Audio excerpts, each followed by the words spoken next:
ನಾಗಿನಿ ಆಚೆ ಹೋಗಿದ್ದಾಳೆ. ನಾಗಲೋಕದ ವಾಸಿ ಇಲ್ಲೇ ಕಾಯುತ್ತಿದ್ದಾನೆ. ಅಂದರೆ ಯಾವುದೋ ಗಂಭೀರವಾದ ವಿಚಾರವೇ ಇರಬೇಕು. ಅವನ ಮನಸ್ಸಿನಲ್ಲಿರುವ ವಿಚಾರಗಳನ್ನು ಆಚೆ ತೆಗೆಯಲು ಶಿವಾನಿಗೆ ಮಾತ್ರ ಸಾಧ್ಯ. ನನ್ನ ಮಂತ್ರಶಕ್ತಿಯಿಂದ ಇವಳ ರೂಪವನ್ನು ಶಿವಾನಿಯಾಗಿ ಬದಲಾಯಿಸುತ್ತೇನೆ. ಆನಂತರ ಅವನ ಮನಸ್ಸಿನ ಮಾತು ನಿನಗೆ ಸಂಪೂರ್ಣವಾಗಿ ಅರ್ಥವಾಗುತ್ತದೆ.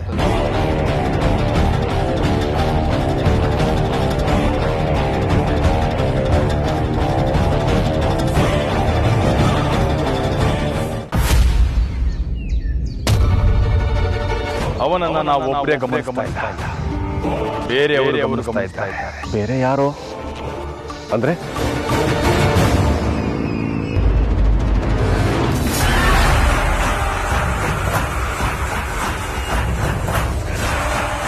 ಕೃಷ್ಣ ಮತ್ತು ದಾಕ್ಷಾಯಿಣಿ ನಾಗಿಣಿ ಪ್ರಹಾರದಿಂದ ಮಾಂಸದ ಮುದ್ದೆಯಾಗಿದ್ದ ನನ್ನನ್ನ ಈ ರೂಪಕ್ಕೆ ತಂದಂತ ಮಂತ್ರಗಾರ್ತಿಯರು. ಅವರನ್ನ ಭೇಟಿಯಾಗಬೇಕು ಅಂತ ಬಹಳ ದಿನದಿಂದ ಬಯಸಿದ್ದೆ. ನಡಿ ನಡಿ.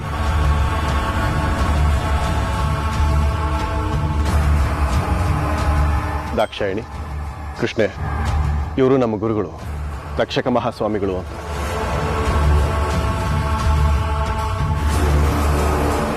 ನೀವೇನಿಲ್ಲಿ ಏನ್ ಮಾಡ್ತಿದ್ದೀರಾ?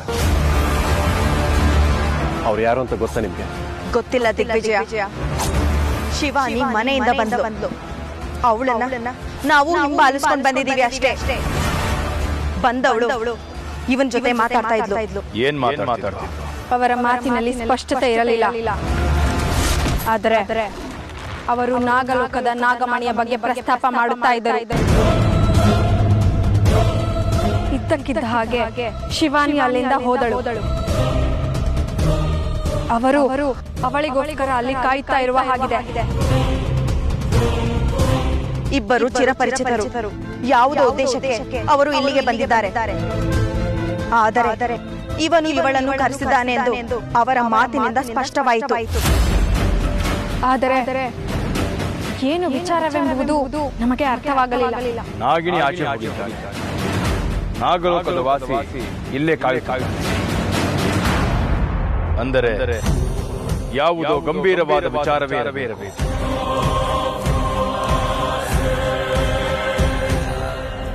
ಶಿವಾನಿ, ನೀನು ಅವ್ರನ್ನ ನೋಡಿದ್ಯಲ್ಲ? ಅವ್ರು ನೋಡೋಕೆ ಹೇಗಿದ್ರು? ಮಂತ್ರವಾದಿಗಳ? ನೋಡೋಕೆ ಅಗೋರಿಗಳ ಥರ ಇದ್ರು, ಆದರೆ ತುಂಬ ಸಿಟ್ಟಲ್ಲಿದ್ರು. ಅವ್ರು ನೋಡಿದ ತಕ್ಷಣ ಕೈ ಮುಗಿಬೇಕು ಅಂತ ಅನ್ಸುತ್ತೆ. ಆದರೆ ಪದೇ ಪದೇ ನನ್ನ ಮೇಲೆ ಯಾಕೆ ರೇಗ್ತಾ ಇದ್ರು ಗೊತ್ತಿಲ್ಲ. ಮಾತಿಗೂ ನೀನು ಕೊಟ್ಟಿದ್ದ ಮಾತು ತಪ್ಪದವಳು, ನೀನು ಕೊಟ್ಟಿರೋ ಜವಾಬ್ದಾರಿ ನಿಭಾಯಿಸದೇ ಇರೋಳು ಅಂತ ನನ್ನ ಮೇಲೆ ರೇಗ್ತಾ ಇದ್ರು. ಅಂದರೆ ಅವರು ನಿನ್ನನ್ನು ಶಿವಾನಿ ಅಂತ ಅನ್ಕೊಂಡು ಮಾತಾಡಿಸ್ತಾ ಇದ್ರ? ಅವ್ರು ಶಿವಾನಿ ಅಂದ್ಕೊಂಡು ಮಾತಾಡಿಸ್ತಾ ಇದ್ರು ಅಂತಾನೆ ಅನ್ಕೊಳ್ಳೋಣ.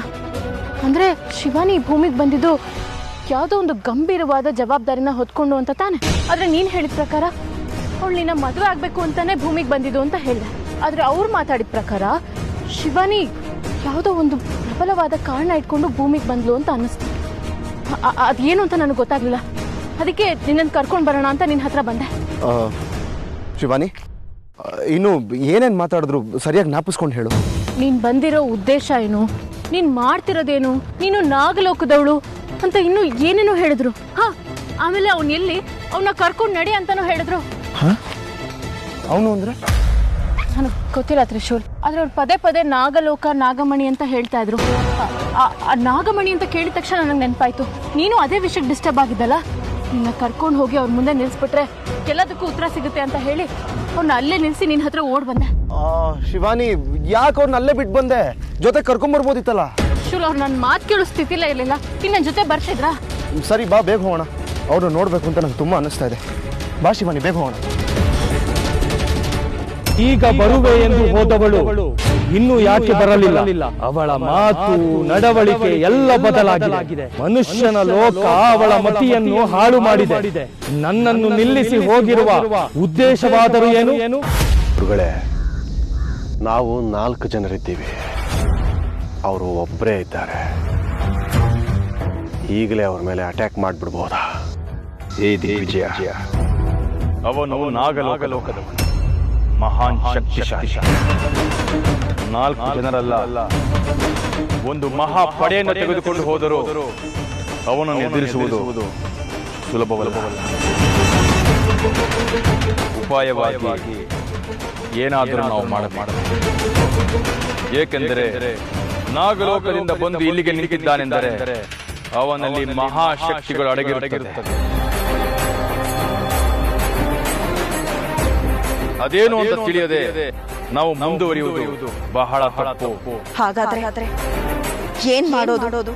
ನಾಗಲೋಕದವರ ಗುಣ ಏನೆಂದರೆ ಅವರು ಎಲ್ಲರ ಬಳಿ ಎಲ್ಲಾ ವಿಚಾರಗಳನ್ನ ಚರ್ಚೆ ಮಾಡುವುದಿಲ್ಲ. ಯಾರ ಬಳಿ ಬೇಕೋ ಅವರ ಬಳಿ ಮಾತ್ರ ಗಂಭೀರವಾದ ವಿಚಾರಗಳನ್ನು ಚರ್ಚೆ ಮಾಡುತ್ತಾರೆ. ಅವನ ಮನಸ್ಸಿನಲ್ಲಿರುವ ವಿಚಾರಗಳನ್ನು ಆಚೆ ತೆಗೆಯಲು ಶಿವಾನಿಗೆ ಮಾತ್ರ ಸಾಧ್ಯ. ಆದ್ರೆ ಶಿವಾನಿ ಇಲ್ಲಿಲ್ಲವಲ್ಲ. ನಿನ್ನನ್ನು ಶಿವಾನಿಯಾಗಿ ಬದಲಾಯಿಸುವ ಶಕ್ತಿ ನನ್ನಲ್ಲಿದೆ. ಗುರುಗಳೇ ಏನು ಹೇಳ್ತಿದ್ದೀರಾ? ಹೌದು, ನನ್ನ ಮಂತ್ರ ಶಕ್ತಿಯಿಂದ ಇವಳ ರೂಪವನ್ನು ಶಿವಾನಿಯಾಗಿ ಬದಲಾಯಿಸುತ್ತೇನೆ. ಆನಂತರ ಅವನ ಮನಸ್ಸಿನ ಮಾತು ನಿನಗೆ ಸಂಪೂರ್ಣವಾಗಿ ಅರ್ಥವಾಗುತ್ತದೆ. ಸರಿ. ಓಂ ಜ್ವಾಲಮಾಲಿನ್ಯೇ ನಮಃ, ರುಂಡಮಾಲಿನ್ಯೇ ನಮಃ, ಅಷ್ಟಶಕ್ತಿ ಪ್ರದಾಯೇ ನಮಃ.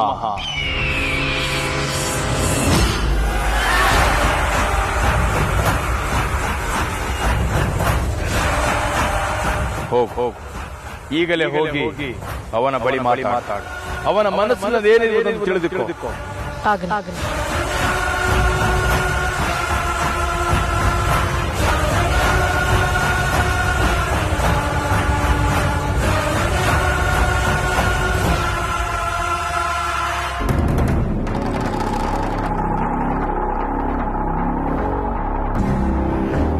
ಪ್ರಣಾಮಗಳು ಸ್ವಾಮಿಗಳೇ. ಓ, ಮತ್ತೆ ಒಬ್ಬಳೇ ಬಂದಿದ್ದೀಯಾ? ಅವನನ್ನು ಕರೆದುಕೊಂಡು ಬರುತ್ತೀಯಾ ಅಂದುಕೊಂಡಿದ್ದೆ. ಇದೇನು ನೀನೊಬ್ಬಳೇ ಬಂದಿದ್ದೀಯಾ? ನಿನ್ನನ್ನೇ ಕೇಳ್ತಾ ಇರೋದು, ಉತ್ತರ ಕೊಡೋ ಶಿವಾನಿ.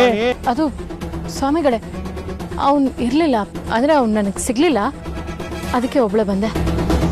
ಮುಖ್ಯವಾದ ವಿಚಾರ ಗೊತ್ತಾಗಿದೆ ಸ್ವಾಮಿಗಳೇ. ನೀನು ನಿನ್ನ ಜವಾಬ್ದಾರಿ ಮರೆತು ವರ್ತಿಸುತ್ತಿದ್ದೀಯಾ. ಇದರಿಂದ ಕೆಟ್ಟ ಪರಿಣಾಮ ಎದುರಿಸಬೇಕಾಗುತ್ತದೆ. ಸ್ವಾಮಿಗಳೇ, ಅರ್ಥ ಮಾಡ್ಕೊಳ್ಳಿ. ನಾಗಮಣಿ ಇದೇ ವಿಚಾರ ಆಗ ಕೇಳಿದಾಗ ಏನೂ ಗೊತ್ತಿಲ್ಲದಂತೆ ನಟಿಸಿದೆ. ಈಗ ನಾಗಮಣಿಯ ಬಗ್ಗೆ ಮಾತನಾಡುತ್ತಿರುವೆ. ಹಾ ಸ್ವಾಮಿಗಳೇ, ಅದು ವಿಷಯ ಏನು ಅಂದ್ರೆ, ನೀವು ನನ್ನ ಹತ್ರ ಮಾತಾಡ್ಬೇಕಾದ್ರೆ ದೂರದಲ್ಲಿ ಯಾರೋ ನಿಂತು ನನ್ನ ಗಮನಿಸ್ತಾ ಇದ್ದಾರೇನೋ ಅಂತ ಅನ್ನಿಸ್ತಾ ಇತ್ತು. ಅದಕ್ಕೆ ಏನು ಗೊತ್ತಿಲ್ಲದಿರೋ ಥರ ನಾಟಕ ಮಾಡಿದೆ ಅಷ್ಟೆ.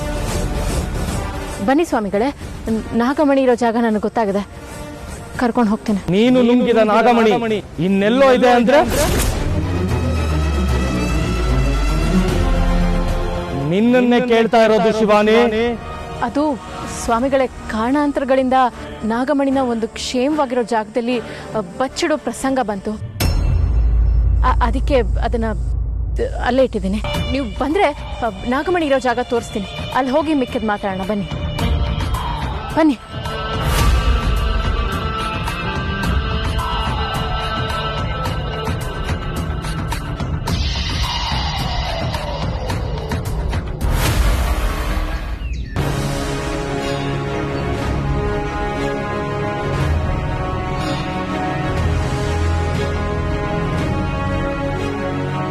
ಎಲ್ಲಿ ಯಾರು ಕಾಣಿಸ್ತಲ್ವಲ್ಲ?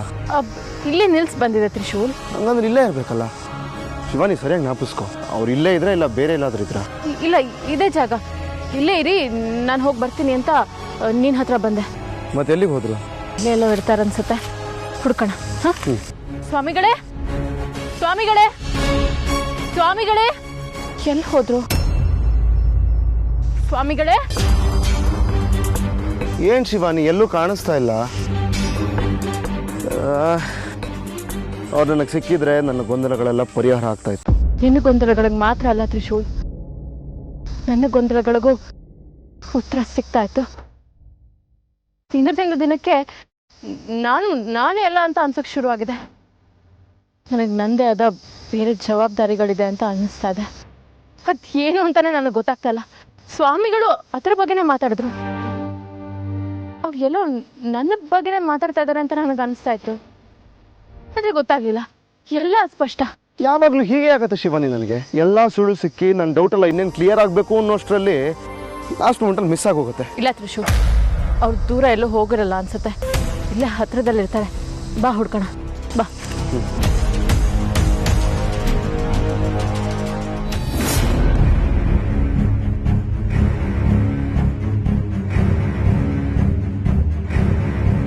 ಶಿವಾನಿ, ಎಲ್ಲಿ ಕರ್ಕೊಂಡು ಹೋಗ್ತಿದ್ಯಾ?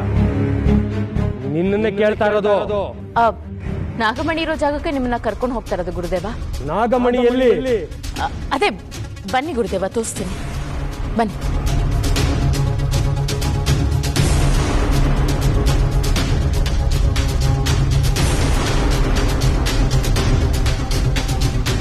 ಗುರುದೇವ, ಅಲ್ಲಿ ನೋಡಿ ನಾಗಮಣಿ.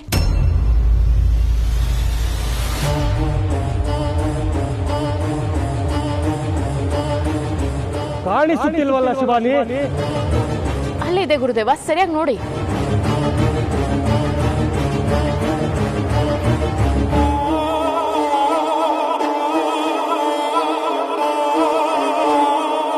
ಎಲ್ಲಿ ಕಾಣಿಸ್ತಾನೆ ಇಲ್ಲ ಶಿವಾನಿ?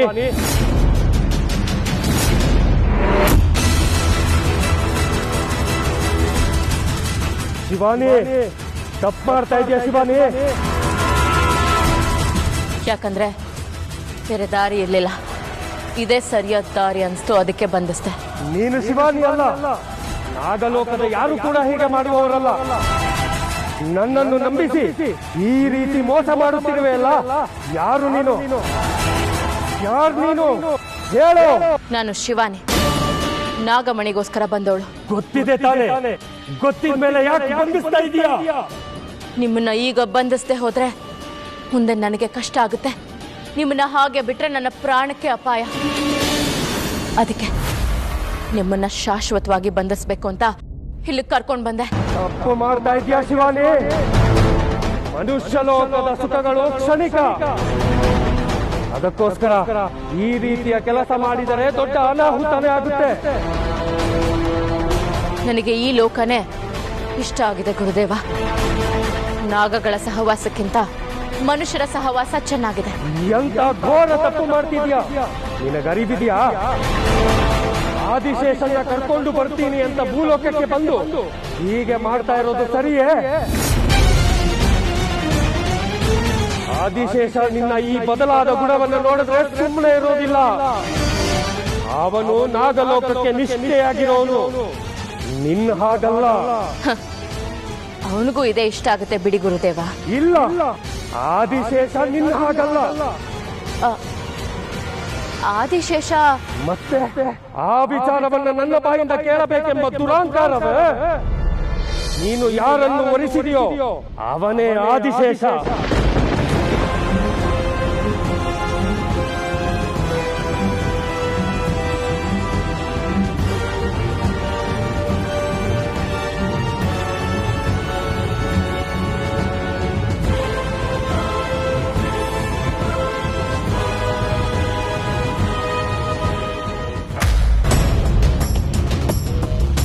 ನಾಗಮಣಿ ವಿಚಾರಕ್ಕೆ ಸ್ವಾಮಿಗಳು ಮಾತಾಡಿದ್ದಾರೆ ಅಂದರೆ ನನ್ನ ಗೊಂದಲಗಳಿಗೂ ಮತ್ತೆ ಸ್ವಾಮಿಗಳು ಬಂದಿದ್ದಕ್ಕೂ ಏನೋ ಸಂಬಂಧ ಇದೆ.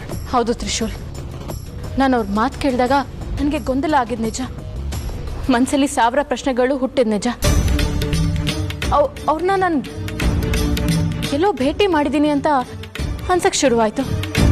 ಆಮೇಲೆ ಅವ್ರ ಬಾಯಿಂದ ಬಂದ ಆ ಪದ ಇದೆಯಲ್ಲ, ನಾಗಮಣಿ, ಅದನ್ನು ನಾನು ಮುಂಚೆ ಅವ್ರ ಬಾಯಿಂದನೇ ಕೇಳಿದ್ದೀನಿ ಅಂತ ಅನಿಸ್ತು. ಅವ್ರು ನಾನು ಇವತ್ತು ಮೊದಲನೇ ಸತಿ ನೋಡ್ತಾ ಇದ್ರು, ಅವ್ರು ನನಗೆ ತುಂಬ ವರ್ಷಗಳಿಂದ ಗೊತ್ತು ಅಂತ ಅನಿಸ್ತು. ಆದರೆ ಎಲ್ಲಿ ಅಂತ ಎಷ್ಟು ಯೋಚನೆ ಮಾಡಿದ್ರು ನನಗೆ ನೆನಪೇ ಆಗ್ತಾ ಇಲ್ಲ. ನೀನು ಪದೇ ಪದೇ ಅವ್ರ ಬಗ್ಗೆ ಮಾತಾಡ್ತಾ ಇರೋದು ನೋಡ್ತಾ ಇದ್ರೆ ನಾನು ಅವ್ರನ್ನ ನೋಡಬೇಕು ಅಂತ ತುಂಬ ಅನ್ನಿಸ್ತಾ ಇದೆ. ನಾಗಮಣಿ ರಹಸ್ಯನ ಖಂಡಿತ ಅವ್ರು ಮಾತ್ರ ಹೇಳಕ್ ಸಾಧ್ಯ. ಯಾಕೋ ಗೊತ್ತಿಲ್ಲ, ನಾಗಮಣಿ ಅನ್ನೋ ಪದ ಕೇಳಿದ ತಕ್ಷಣ ಮೈ ಮನ ಎಲ್ಲ ಕಂಪಿಸುತ್ತೆ. ಏನೋ ಗೊತ್ತಿಲ್ಲ, ನನ್ನ ಮನಸ್ಸು ಗೊತ್ತು ಗುರಿ ಇಲ್ಲದೆ ಇರೋ ಚಿಂತೆ ಕಡೆಗೆ ಹೋಗ್ತಾ ಇರುತ್ತೆ. ನನ್ನ ಬದುಕಲ್ಲಿ ಇದ್ದಕ್ಕಿದ್ದಾಗೆ ನಡೆಯೋ ಘಟನೆಗಳಿಗೆ ಕಾರಣ ಏನು ಅಂತಾನೆ ಗೊತ್ತಾಗ್ತಾ ಇಲ್ಲ. ಇದು ಅಂತಿಮ ಹೋರಾಟ.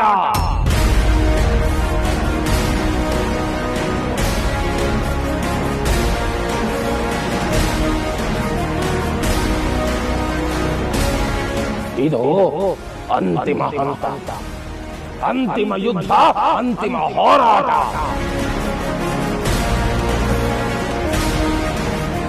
ನಿಮ್ಮ ಈ ನಡೆ ಸಾವಿನ ಕಡೆ ಆಗದಿರಲಿ ಎಂದು ಎಚ್ಚರಿಸ ಬಂದೆ. ನಿಮ್ಮ ಸುತ್ತ ವೈರಿಗಳ ಪಡೆ ಇದೆ ಎಂದು ಪುನರುಚ್ಚರಿಸ ಬಂದೆ. ಸ್ವಾಮಿಗಳೇ, ನಾವಿಬ್ರು ಇವಾಗ ಹುಡುಕಾಟದಲ್ಲಿದ್ದೀವಿ. ನಮ್ಮಿಬ್ಬರಿಗೆ ಇವಾಗ ನಿಮ್ಮ ಸಹಾಯ ತುಂಬಾ ಮುಖ್ಯ. ನಿಮ್ಮಿಂದ ಮಾತ್ರ ಸ್ವಾಮಿಗಳೇ ನಮ್ಮ ಗೊಂದಲ ಎಲ್ಲ ಪರಿಹಾರ ಆಗೋದಕ್ಕೆ ಸಾಧ್ಯ. ಇಂಥ ಸಮಯದಲ್ಲಿ ನೀವು ನಮ್ಗೆ ಆಶೀರ್ವಾದ ಮಾಡ್ಬೇಕು ಸ್ವಾಮಿಗಳೇ. ನಾವಿಬ್ರು ಬೇರೆ ಬೇರೆ ಆಗಿ ಹೋಗ್ಬೇಕಾ? ತಪ್ಪು. ನೀವು ಬೇರೆ ಆಗೋದು ತಪ್ಪು, ಬೇರೆ ಹೋಗೋದು ತಪ್ಪು. ನಮಗೆ ಅಪಾಯ ಕಾದಿದೆ, ಸಾವು ಮುಂದಿದೆ. ಮಹಾದೇವ ಮೃತ್ಯುಂಜಯನು ಕೂಡ ನಿಮ್ಮನ್ನು ಈ ಹಂತದಲ್ಲಿ ಕಾಪಾಡಲಾರ. ಇಲ್ಲಿ ನೀವು ಪ್ರಾಣವನ್ನು ಕಳೆದುಕೊಂಡರೆ ಸರ್ವವನ್ನು ಕಳೆದುಕೊಂಡಂತೆ. ಎಚ್ಚರ.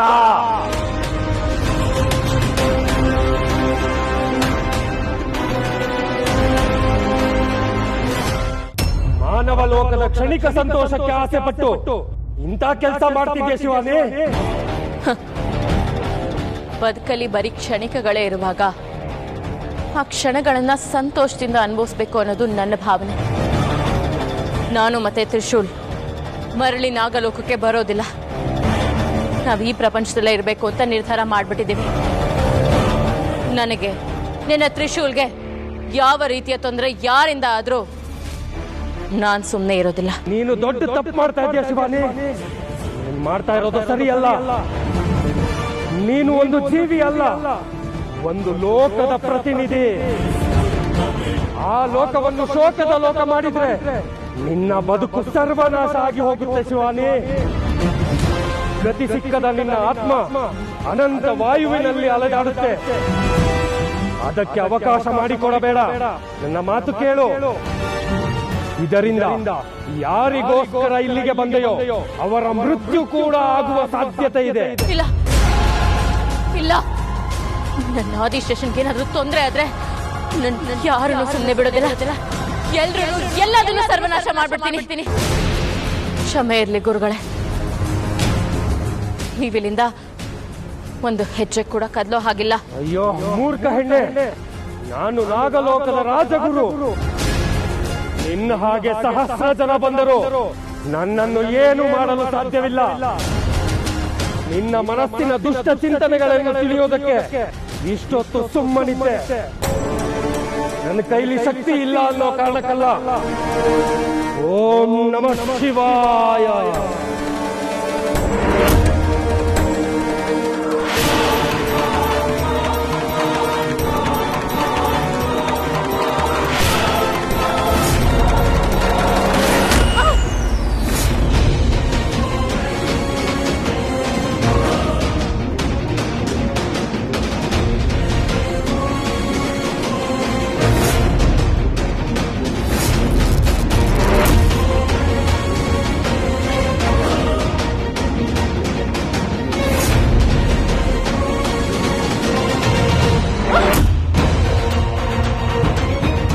ಈ ಕ್ಷಣದಲ್ಲಿ ನಿನ್ನನ್ನು ಏನು ಬೇಕಾದರೂ ಮಾಡಬಲ್ಲೆ.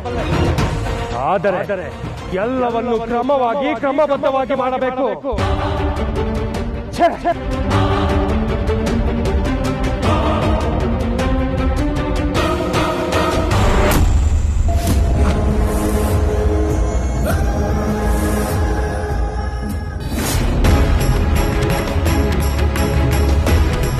ಏನು ಅಪಾಯನ? ಏನ್ ಸ್ವಾಮಿಗಳೇ, ಏನ್ ಅಪಾಯ? ಯಾರಿಂದ ಅಪಾಯ? ಇಷ್ಟು ದಿನ ಕೆಲಸಗಳು ಮಾತ್ರ ನಿಮ್ಮ ಶತ್ರುಗಳಾಗಿದ್ದರು. ಇನ್ನು ಮುಂದೆ ನಿಮ್ಮ ವಿದೇಶ, ನಿಮ್ಮ ಜೊತೆ ಇರುವವರು ಕೂಡ ನಿಮ್ಮ ಶತ್ರುಗಳು.